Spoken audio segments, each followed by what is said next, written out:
எல்லோருக்கும் ஹாய். இப்போ ஐடி எம்ப்ளாயிஸோட நிலைமை என்ன நிலைமையில் இருக்குன்னு எல்லாருக்குமே தெரியும். ஐடியில் ஒர்க் பண்ணுறவங்களோட ஒர்க் பண்ணாதவங்க தான் அதிகம். அது ஏன்னு எல்லாத்துக்குமே டவுட் வரும். இப்போ ஏஐன்னு சொல்கிற ஆர்டிஃபிஷியல் இன்டெலிஜென்ஸ் இப்போது எங்கே பார்த்தாலும் ஏஐ, எதில் பார்த்தாலும் ஏஐ. இந்த ஏஐ டெக்னாலஜி மட்டும்னால ஐடி டிபார்ட்மெண்ட்டில் வேலைவாய்ப்புகள் குறையாது. வேலைவாய்ப்பு இல்லாமைக்கு ஏஐ காரணம் இல்லைன்னு இன்ஃபோசிஸோட ஹெட் நந்தன் நீலகேனி சொல்லியிருக்காரு. இந்த நந்தன் நீலகேனி இவர் நேஷனல் கவுன்சில் ஆஃப் எக்கனாமிக் ரிசர்ச்சுக்கும் இன்ஃபோசிஸ்க்கும் தலைவராக இருக்கார். ஏஐ டெக்னாலஜினால் வேலைவாய்ப்பு இல்லாமல் போகும்னு சொன்னாலும் ஐடி டிபார்ட்மெண்ட்டில் வேலைவாய்ப்பு இல்லாமல் இருக்கிறதுக்கு ஏஐ காரணம் இல்லைன்னு சொல்கிறாரு. கடந்த சில வருஷமாக ஐடி டிபார்ட்மெண்ட் சரிவு நோக்கி போயிட்டு இருக்கணும். அதனால் இந்த லாஸுக்கும் ஏஐக்கும் எந்த சம்மந்தமும் இல்லைன்னு சொல்லியிருக்காரு.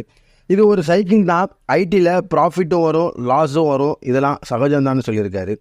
நியூ டெக்னாலஜி வர வர அன்எம்ப்ளாய்மெண்ட் அதிகமாக இருக்கும் காலமும் வரலாம்னு சொல்லியிருக்காரு நந்தன். ஏஐ சம்மந்தமாக நிறைய பயம் எல்லார் மத்தியிலுமே இருக்குது. அதனால் நன்மையும் இருக்குது, தீமையும் இருக்குது.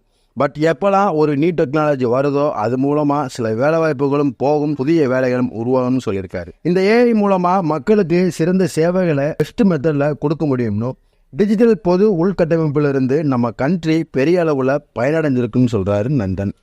இப்போது இந்த காலத்தில் ஆதாரும் யூபிஐயும் நம்ம லைஃப் ஸ்டைலையே மாற்றிருச்சு. அதுபோல் ஏஐயும் நமக்கு நம்ம லைஃப்பில் சாதகமான சேஞ்சஸ் ஏற்படுத்தும்னு சொல்லியிருக்காரு. ஃபியூச்சரிஸ்டிக்காக பேசுனோம்னா பெரிய லாங்குவேஜ் மாடல்லாம் ப்ராடக்ட்ஸாக மாறும். அது நம்ம எப்படி யூஸ் பண்ணுறோம்னு சொல்கிறது தான் இருக்குதுன்னு சொல்கிறாரு நந்தன்.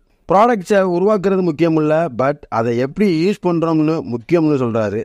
நம்ம இப்போவே சில பல ஏஐ டெக்னாலஜியை யூஸ் பண்ண ஆரம்பிச்சிட்டோம். இது மூலமாக ஃபோட்டோஸ் எடிட் பண்ணுறது, வாய்ஸ் சேஞ்ச் பண்ணுறது, அது இதுன்னு நிறைய சொல்லிகிட்டே போகலாம்.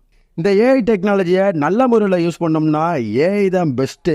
பட் ஏஐயை மோசமான தவறான முறையில் யூஸ் பண்ணோம்னா ஏஐ மாதிரியான மோசமான டெக்னாலஜி எதுவுமே இந்த இண்டஸ்ட்ரியில் கிடையாது, இனி வரவும் முடியாது. ஸோ இந்த ஏஐ டெக்னாலஜியை நம்ம நல்ல முறையில் நன்மை தர வழியில் மட்டும் யூஸ் பண்ணுவோம்னு சொல்லிட்டு இந்த வீடியோ பிடிச்சிருந்தால் லைக் பண்ணுங்கள், உங்கள் ஃப்ரெண்ட்ஸுக்கெலாம் ஷேர் பண்ணுங்கள். அடுத்து ஒரு இன்ட்ரெஸ்டிங்கான வீடியோவில் நான் உங்களை சந்திக்கிறேன். Until then, by.